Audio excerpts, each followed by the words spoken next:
Assalamualaikum warahmatullahi wabarakatuh. Apa khabar semua penonton-penonton di rumah? Cik Man harapkan sebagaimana biasa penonton-penonton berada dengan keluarga di bawah perlindungan Allah SWT dan sentiasa ceria selalu.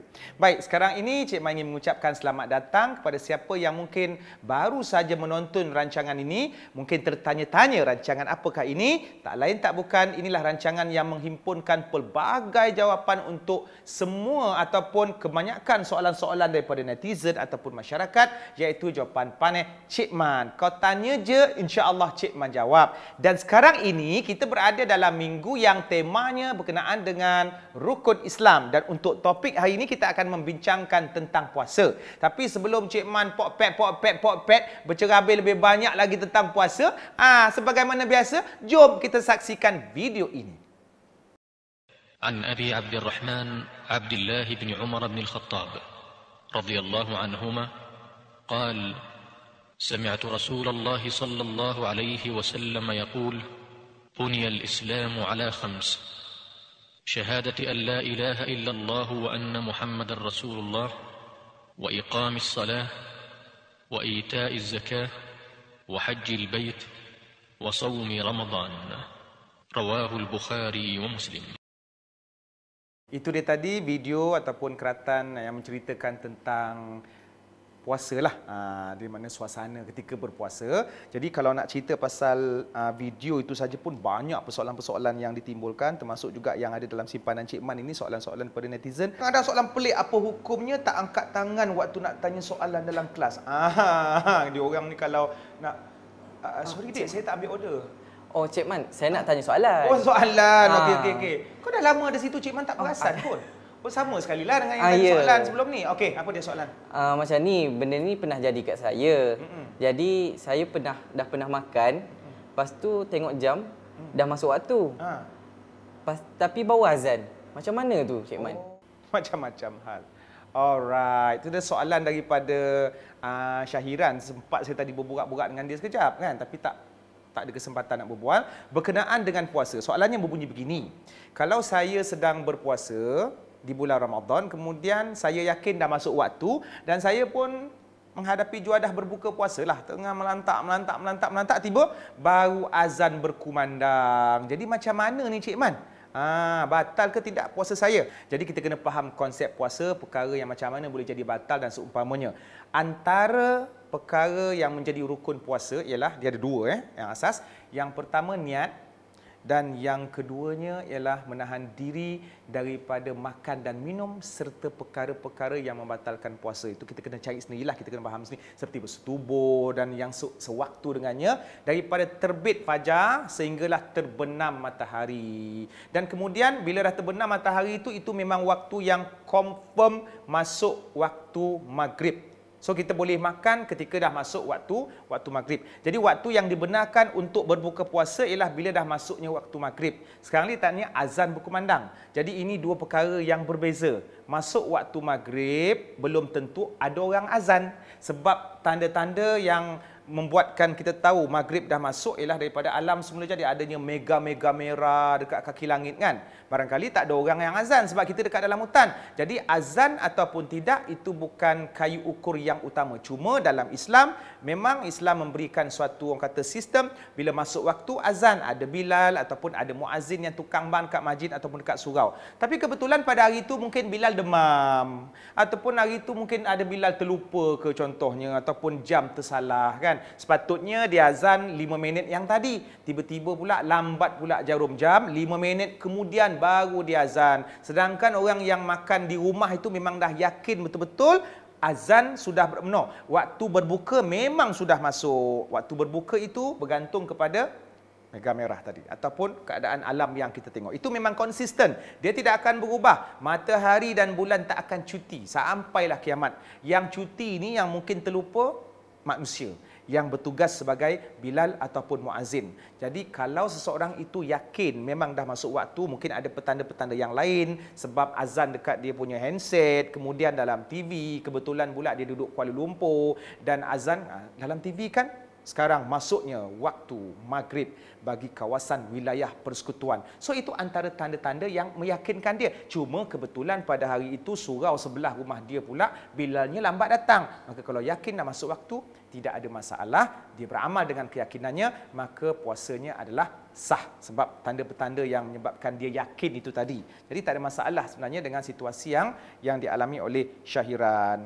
Baik, kemudian ada orang bertanya tentang sejarah, bukan sejarah ni, tentang maksud puasa. Ini sepatutnya yang kita bincang panjang tadi, tapi Cik Man saja nak sambut soalan si Syahiran tadi, takutkan kalau lewat sangat dia keluar nak pergi kuliah dan kelas dan seumpamanya. Jadi kita kembali balik kepada yang asas, apakah yang dimaksudkan dengan puasa. Puasa dalam bahasa Arabnya as-saum ataupun as-siyam, dari segi bahasanya bermaksud menahan diri. Dari segi istilah syarak yang sedang kita bincang, menahan diri daripada makan dan minum serta perkara yang membatalkan puasa daripada terbit fajar sampailah terbenam matahari. So puasa merupakan salah satu daripada rukun Islam yang 5 yang diwajibkan pada tahun kedua hijrah. Dulu nak kata cerita pasal hijrah, peringkat-peringkat diwajibkan berpuasa ni ada beberapa peringkat. Pada zaman Nabi mula-mula bawa Islam dulu, puasa yang dikenal pada ketika itu adalah puasa Ashura, iaitu 10 Zulhijjah. Ashura itu 10 Zulhijjah. Puasa Ashura yang biasa dilakukan pada awal-awal permulaan Islam. Dan satu lagi Ayyamul Bid ataupun puasa hari-hari putih yang pertengahan setiap bulan, 13, 14, 15, 13, 14, 15. Itu sunat, maknanya ada pilihan. Kemudian baru disyariatkan puasa Ramadan yang ketika permulaan ataupun peringkat awal puasa Ramadan, ia menjadi pilihan. Boleh berpuasa ataupun tak nak berpuasa pun tak apa, tapi dikenakan dengan hal-hal yang lain seperti pembayaran fidyah. Tapi akhirnya pada peringkat yang ketiga, peringkat yang terakhir, maka puasa telah diwajibkan dan tidak ada pilihan lagi. Maknanya kalau seseorang tu kaya dan dia sihat, dia nak bayar fidyah sebagai ganti puasa, tak boleh. Itu pada peringkat permulaan Islam sahaja. Maka ini antara sepintas lalu tentang sejarah puasa.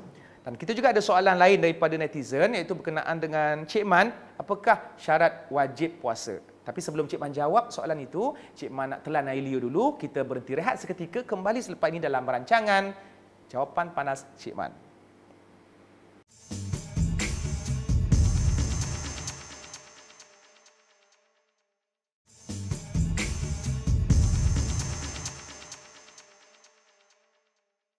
Alhamdulillah, kita baru sahaja kata menghuraikan beberapa persoalan berkenaan dengan puasa. Jadi Cik Man nak menghuraikan ataupun nak menjawab soalan si Syahiran tadi berkenaan dengan situasi seseorang yang berada dalam bulan puasa pada siang bulan Ramadan. No, pada waktu dia nak berbuka puasa, kemudian sedang berbuka puasa tu, dia pun terdengar azan. Jadi bila terdengar azan sedangkan dia sedang berbuka puasa, adakah puasanya batal ataupun sah? Okey, Cik Man rasa macam terhibur lah sebab soalan-soalan ni rasanya Cik Man dah banyak kali jawab. Jadi maknanya seronok kan dapat ulang-ulang semula soalan-soalan ni supaya kita lebih orang kata ingat dekat kepala otak kita. Jadi apabila seseorang itu yakin, dia punya kata kuncinya confident ataupun yakin dah masuk waktu dengan petanda-petanda jam dekat sini ke apa benda, tengok orang kata mega merah, memang tanda-tanda alam semula jadi dah masuk waktu, tiba-tiba tengah makan azan berkumandang. Maka adakah puasanya batal? Baik, puasanya tetap sah. Sebab apa? Kerana dia yakin sudah masuk waktu maghrib, waktu berbuka puasa. Adapun pertimbangan azan itu tadi benda yang tidak konsisten. Sebab kadang-kadang Bilal datang masjid, kadang-kadang mungkin Bilal tak datang, tak sihat, kadang-kadang Bilal terlewat, Bilal pun berpuasa juga, dia punya lauk mungkin lagi banyak kan. Itu yang mungkin terlewat kadang-kadang tu. Sedangkan tanda-tanda masuknya waktu maghrib yang Allah ciptakan pada alam semula jadi ini konsisten dan tidak pernah lewat. Matahari dan bulan yang menjadi penanda aras untuk waktu-waktu yang tertentu tidak akan pernah hilang ataupun cuti walaupun sehari sampailah hari kiamat besok. Kiamat besok mungkin dia tukar shift lah, iaitu matahari terbit daripada sebelah barat. Jadi terjawablah soalan Syahiran yang dia tu mungkin wakil kepada ramai orang yang berkenaan situasi ataupun isu yang sama. Baik, kemudian Banyak lagi persoalan-persoalan lain yang Cik Man dapat daripada netizen, antaranya yang menceritakan tentang Cik Man boleh tak huraikan tentang apakah maksud puasa itu sendiri. Okey. Puasa ni bahasa Arabnya adalah as-saum ataupun as-siyam. Okey. Nah, Allah sebut di dalam Al-Quran beberapa dalil yang berkenaan dengan puasa yang dikaitkan dengan orang yang beriman. Antaranya ialah a'udzubillahi minasyaitonirrajim. Ya ayyuhalladzina amanu kutiba alaikumusiyam kama kutiba alal ladzina min qablikum la'allakum tattaqun. Dalam ayat Al-Quran ini Allah menyebut perkataan as-siyam yang membawa maksud dalam bahasa Melayunya puasa. Apa maksudnya tu? Ayat Quran tersebut, wahai orang-orang yang beriman. Tengok ni adik-adik, kakak semua, pelajar-pelajar, pakcik, atuk, nenek, Allah panggil kita dengan panggilan yang lunak, walaupun Allah tahu kita ni kadang-kadang puasa, kadang-kadang tak puasa, kadang-kadang puasa yang yuk, tengah hari buka periuk, tengah azan zuhur. Jiwa itu sebagaimana dipermainkan, ya Allah. Seakan-akan azan zuhur itu sama seperti azan maghrib. Begitunya harapan palsu yang diberikan kepada aku, kan?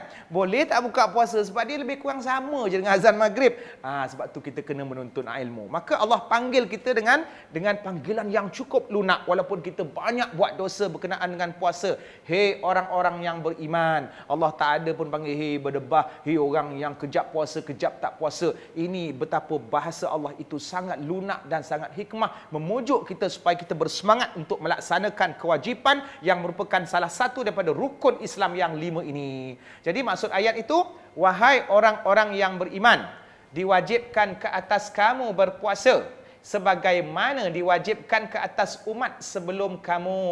Okey? Ke atas umat sebelum kamu. Jadi adik-adik sekalian, kita jangan rasa gelabah. Kita jangan rasa benda puasa ni benda pelik. Sebab dalam ayat ni Allah bagi tahu kita, puasa ni bukan diwajibkan ke atas umat Nabi Muhammad saja, bukan saja pensyariatan baru. Sebenarnya puasa ini sudah merupakan amalan kemanusiaan, amalan rabbaniyah, perintah daripada Allah, daripada umat-umat sebelum umat Nabi Muhammad. Nabi Musa ada puasanya yang tersendiri, kemudian umat-umat Nabi lain ada puasanya yang tersendiri yang tidak disyariatkan sebagaimana kita.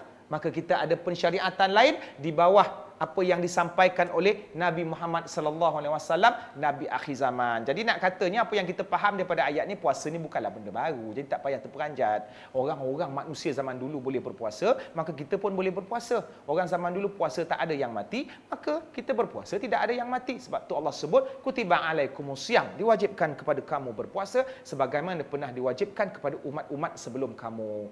Untuk apa kita berpuasa? La'allakum tattaqun. Tujuan berpuasa ni supaya semoga dengan puasa kita boleh membina ketakwaan. Kita boleh membina hubungan kita dengan Allah. Jangan sesekali meletakkan niat asas berpuasa ni untuk ramping. Oh Ustaz, saya masuk Ramadan ni Cik Man, saya memang nak rampingkan badan ni. Nasib baik ada bulan puasa. Itu dah salah niat. Sebenarnya kalau tak niat nak kurus pun, insya-Allah puasa akan menyebabkan kita bersistem dan badan kita insya-Allah akan jadi badan yang sesuai untuk kita bergerak sebagai hamba Allah bagi melaksanakan kewajipan-kewajipan. Sebab tujuan dan niat kita terhadap puasa, kita nak fokuskan untuk pembinaan jiwa, untuk membina takwa, la'allakum tattaqun. Takwa tu apa maksudnya Cik Man? Bertanya pula apa maksud takwa? Secara ringkasnya, takwa ini seseorang yang buat apa yang Allah suruh dan meninggalkan apa yang Allah larang. Orang yang beriman, orang yang baik ataupun orang yang soleh. Baik, kemudian dalam ayat yang lain Allah menyebut tentang puasa, ya. Syahrul Ramadan alladzi unzila fihi al-Quran hudal linnas wa bainatim minal huda wal furqan. Baik, mana puasanya? Bulan Ramadan. Bulan Ramadan itu Allah menjadikan sebagai bulan untuk kita berpuasa, menahan diri daripada makan dan minum dan sebarang perkara yang membatalkan puasa. Dah jadi keistimewaan bulan Ramadan, the only one man mentioned in Al-Quran. Satu-satunya bulan yang disebut oleh Allah di dalam Al-Quran adalah bulan Ramadan. Akak carilah bulan April, ada? Tak ada. April full ada. Itu buatan manusia. Bulan Mei, Januari, bulan Syawal pun Allah tak sebut dalam Quran, tapi Allah sebut satu saja nama bulan daripada 24 bulan yang ada. Mana datangnya 24 bulan, Cik Man? Bulan ada 12 saja. 12 nama Masihi campur 12 Qamariah. Jadi Allah sebut Ramadan, bulan terpilih untuk umat Nabi Muhammad sebagai bulan yang diwajibkan di dalamnya berpuasa. Maka begitu istimewanya kedudukan puasa ini. Kemudian ada yang bertanya soalan, itu yang Cik Man sebut tadi, itu dalil lah supaya kita dapat faham bahawa puasa ni bukan dongengan, bukan ciptaan Nabi Muhammad ataupun ciptaan manusia biasa, tapi wahyu daripada Allah, tapi disampaikan oleh Rasulullah sallallahu alaihi wasallam. Dan ada beberapa soalan berkenaan dengan syarat wajib puasa, tapi kita masih lagi ada ruang. Jangan lupa dan jangan ke mana-mana, kembali selepas ini. Kau tanya je, Cik Man jawab.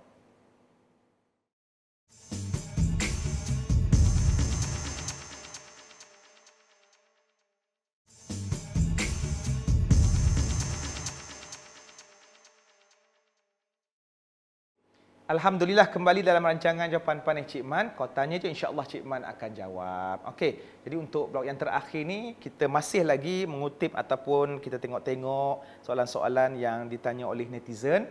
Jadi antara soalannya, apakah Cik Man syarat wajib puasa? Baik, syarat wajib puasa. Setiap ibadah itu ada syarat sah, kemudian ada syarat wajib. Syarat wajib ni maksudnya, apakah kriteria yang perlu ada pada seseorang itu yang menjadikan dia wajib berpuasa. Kalau tak ada syarat ni, dia tak wajib. Jadi bila ada syarat wajib, baru kita nak bincang syarat-syarat sah. Itu yang kadang-kadang orang keliru, apa perbezaan antara syarat wajib dengan syarat sah. Maka syarat wajib datang dulu, kemudian baru syarat-syarat sah.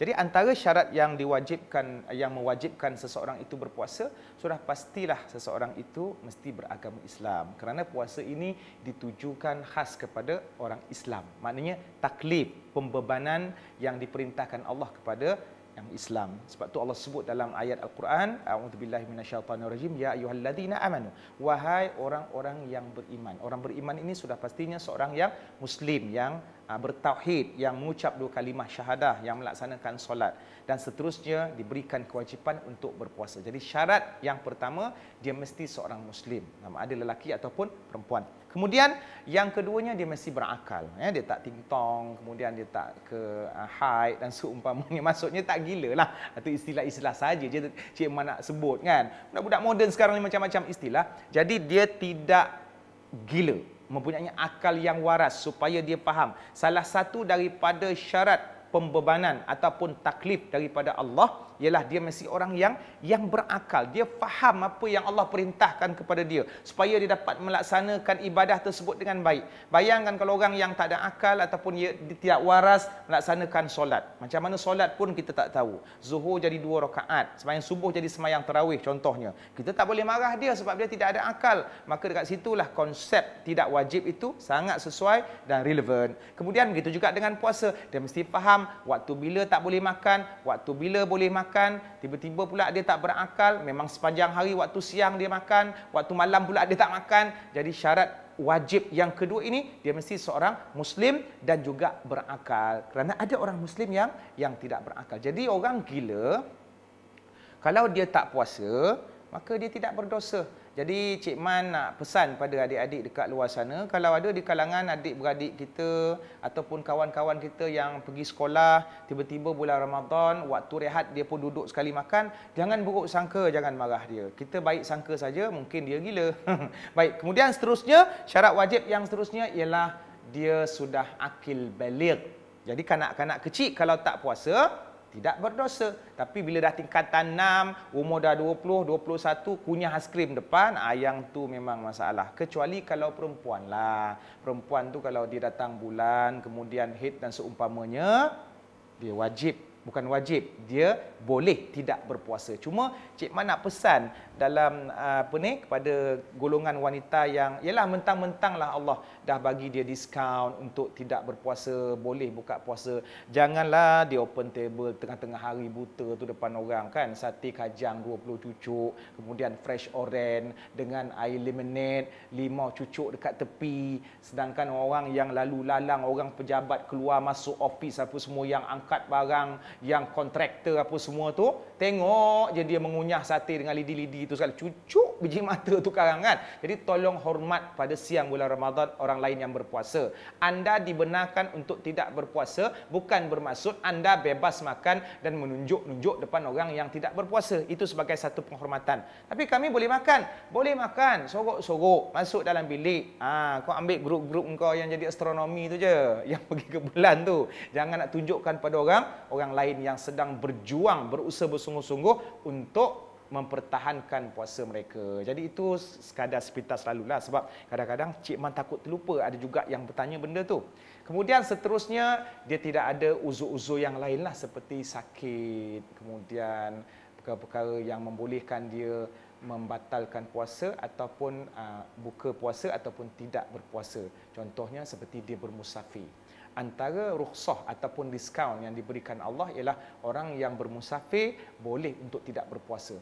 Tapi sekarang ni kan kita ada pilihan je lah. Walaupun kita tahu bila musafir tu boleh tak berpuasa, tapi musafir zaman sekarang ini tak sama dengan musafir zaman dulu. Zaman dulu tu mungkin ada kesusahan sikit, kita melalui padang pasir, panas terik tu mudah dahaga. Tapi sekarang ni naik Air Asia, pramugari layan baik punya, kemudian naik pula emas, pramugara layan baik punya kan. Kemudian siap ada hidangan itu, ada hidangan ni. Jadi lebih baik kita ambil pilihan untuk berpuasa. Sebab walaupun adik-adik korang mempertahankan, Ustaz, saya nak musafir dekat overseas ni.